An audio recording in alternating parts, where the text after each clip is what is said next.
Lord, always protect me. Panginoon, maraming salamat sa bagong araw na ito. Maraming salamat sa mga bagong pagpapala na ibibigay mo sa akin. Salamat sa mga ibinigay mo sa akin noong mga nakaraang mga araw. Salamat dahil alam kong patuloy mo akong aalagaan ngayong araw at sa mga susunod. Lord, ilayo mo ako sa masama. Alam ko na bahagi ng mundong ito ang kasamaan at ibang klase na din ang kasamaan sa mga panahong ito. Patindi na ng patindi. Wala nang sinisino. Lahat pwede itong maranasan. Lahat pwedeng mangyari kanino man sa araw-araw.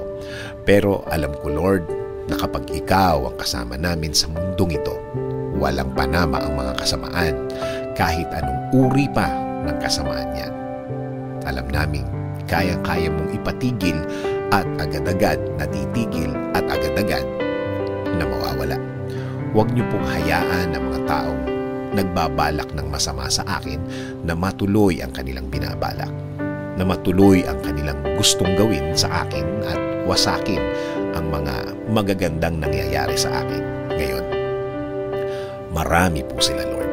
Napakarami nila. Pero alam kong kahit na anong gawin nila, kung protektado mo ako, hinding-hindi matutuloy ang mga masasamang hangarin nila sa aking buhay.